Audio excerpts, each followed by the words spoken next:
Yo, what is up, my bros? It's your boy Tokyo Traveler back at it again with another exciting video. Today we're diving deep into the heart of Japan, but hold up, it's not all cherry blossoms and anime. Tokyo Traveler here, back with another video about the land of the rising sun. This place is a dream destination for many, with its bustling cities, serene temples, and rich culture. But there's more to it than meets the eye. Now I know what you're thinking. Japan? Land of sushi, samurai, and Studio Ghibli? Absolutely, it's all that and more. The food is to die for, the history is fascinating, and the pop culture is out of this world. What could possibly be wrong with that? Well, my friends, every rose has its thorn, and Japan is no exception. There are a few things that might catch you off guard, and you wouldn't be entirely wrong. Japan is an incredible place, but it's got its own set of challenges and quirks that you need to be prepared for. Japan is pretty freaking awesome, the landscapes are breathtaking, the people are friendly, and there's always something new to discover. But it's not all sunshine and rainbows. But, like that one friend we all have, it's not without its quirks. You know, the friend who always has a weird story or an unexpected twist? That's Japan for you. Today we're diving headfirst into the things that make you go, what the, in Japan. From the quirky customs to the unexpected social norms, we're going to cover it all. So, buckle up and get ready for a wild ride. Get ready to smash that like button if you've ever experienced any of these annoyances, because trust me, you're not alone. And if you're new here, don't forget to subscribe for more awesome content about Japan and beyond. Let's get started. Alright, first up on our rage-inducing roller coaster is the infamous Japanese public transportation system. Now don't get me wrong, Japan's trains are known for their punctuality and efficiency, but there's a dark side to this seemingly perfect system that only the daily commuters know too well. Now, I know what you're thinking, PewDiePie complaining about public transport, shocker.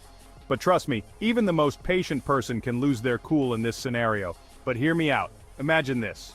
You're squished like a sardine in a can, sweating more than a sinner in church, and some dude's briefcase is uncomfortably close to your face. The air is thick with the scent of too many people in too small a space, and you can barely move an inch. Welcome to rush hour in Tokyo, my friends. It's a special kind of hell reserved for those who dare to travel during peak times. The trains are so packed that you can feel the collective frustration of hundreds of people all around you. And don't even get me started on the people who try to squeeze onto the train before others can get off. It's like a battle of wills, with everyone trying to claim their tiny bit of space. It's like a real-life game of Tetris, except you're the one getting crushed. You have to maneuver yourself in such a way that you don't end up with someone's armpit in your face or an elbow in your ribs. And let's not forget the constant jostling and pushing as the train moves and stops. The only solace you might find is in your headphones, drowning out the chaos with your favorite tunes. But even that can be interrupted by the loud announcements and the occasional outburst from a fellow frustrated commuter. And then there's the mad dash to catch the train before the doors close. You see people running, bags flailing just to make it in time. It's a daily race against the clock, and missing the train can mean being late for work or an important appointment. So next time you find yourself complaining about your local public transport, just remember the brave souls who endure the Tokyo rush hour every single day.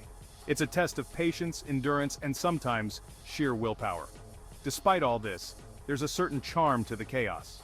It's a testament to the resilience of the human spirit and the lengths people will go to in order to get where they need to be. So, hats off to the Tokyo commuters. You truly are warriors of the modern age. So, you're walking down the street, enjoying your matcha ice cream, and bam! The vibrant energy of the bustling Japanese street surrounds you. The aroma of street food, the chatter of people, and the sight of colorful storefronts make for a delightful experience. You finish it, feeling proud of yourself for not dropping any on your shirt. You look around for a trash can. You think, surely there must be one nearby. After all, in a place this clean and orderly, there has to be a convenient spot to dispose of your trash, right? And look. You start to wander, scanning every corner, every alley, every possible nook and cranny. Your eyes dart from side to side, hoping to catch a glimpse of that elusive trash can. But it feels like you're on a wild goose chase. Surprise! There are none to be found. It's like they've vanished into thin air. You begin to wonder if you're in some sort of alternate reality where trash cans simply don't exist. Japan, my friends, is the land of the phantom trash cans. Despite the immaculate cleanliness of the streets, these trash receptacles are mysteriously absent. It's a paradox that leaves many visitors scratching their heads. They're like unicorns. Everyone's heard of them, but no one's ever actually seen one. You hear tales of their existence, but when you need one the most, they are nowhere to be found. It's almost as if they are mythical creatures hiding in plain sight.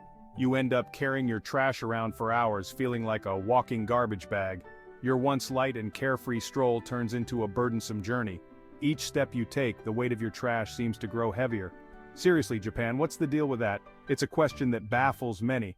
How does a country maintain such pristine streets without the presence of trash cans? Is it a cultural practice? A hidden network of secret trash disposal methods? Or perhaps a test of patience and responsibility for its citizens and visitors alike? The mystery of the missing trash cans remains unsolved, leaving us to ponder and adapt to this unique aspect of Japanese life. Now don't get me wrong, I appreciate good customer service as much as the next guy, but Japan takes it to a whole new level. We're talking bowing so low you think they're about to do a headstand, apologizing profusely for the slightest inconvenience and using enough honorifics to make your head spin. It's like they're reading from a customer service script written by robots programmed to be overly polite. Don't get me wrong, the Japanese people are lovely, but sometimes you just want them to chill out and be real. Chapter 4. Recycling Mission Impossible. Okay, let's talk about recycling in Japan. It's like trying to solve a Rubik's Cube blindfolded while riding a unicycle. There are different bins for every single thing. Burnable, non-burnable, plastic bottles, plastic caps, glass bottles, cans, newspapers, magazines. The list goes on and on. And God forbid you put something in the wrong bin. You'll be the talk of the neighborhood, and your neighbors will probably start leaving passive-aggressive notes on your door. Chapter 5. Breaking the Bank in Tokyo. Let's face it, Tokyo is not for the faint of heart, especially when it comes to your wallet. From the moment you step off the plane, you're bombarded with expenses, accommodation, transportation, food, entertainment. It all adds up faster than you can say konnichiwa. And don't even get me started on the rent. You'll be lucky to find a shoebox-sized apartment for the price of a small castle in some countries. So, unless you're rolling in yen, be prepared to kiss your savings goodbye. Smoking, still a thing? Okay, this one really grinds my gears. It's 2023, people. Why is smoking in restaurants still a thing in Japan? You're trying to enjoy a delicious bowl of ramen, and suddenly you're choking on a cloud of cigarette smoke. It's like they're trying to give you lung cancer as a side dish. Come on, Japan, get with the program. If you're a light sleeper, then Japan might not be the place for you. From the constant construction noise to the blaring traffic and the ever-present jingles from loudspeakers, it's a symphony of chaos that never seems to end. You'll be lucky to get a good night's sleep without earplugs and a sleep mask. It's like living in a construction site next to a highway during a street festival. So, you're trying to navigate the labyrinthine streets of Tokyo, desperately searching for that hidden gem of a ramen shop your friend told you about. But there's just one problem: you can't read any of the signs. Japan, my friends, is notorious for its lack of English signage. You'll find yourself wandering aimlessly, relying on your phone's GPS and hoping for the best. It's like playing a real-life game of where in the world is Carmen Sandiego, except you're Carmen Sandiego. Ah, bureaucracy. The bane of our existence, no matter where you go in the world. But Japan takes it to a whole new level. Whether you're trying to get a visa, open a bank account, or even just rent an apartment, be prepared to navigate a maze of paperwork, stamps, and official seals. It's enough to make you want to tear your hair out and scream. But hey, at least you'll have a good story to tell when you finally escape the clutches of Japanese bureaucracy. Okay, this one might seem a bit dramatic, but trust me, it's no joke. Seasonal allergies in Japan are the stuff of legends.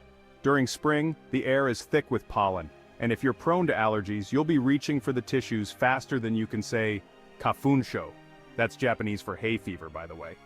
It's like your body is waging war against invisible enemies, and you're caught in the crossfire. So, there you have it, my friends. The top 10 things that make you want to scream into the void in Japan. But hey, don't let any of this discourage you from visiting this amazing country. Despite its quirks, Japan is a truly unique and fascinating place, with a rich culture, stunning scenery, and some of the friendliest people you'll ever meet. Just remember to pack your patience, your sense of humor, and maybe a few extra tissues for those pesky allergies.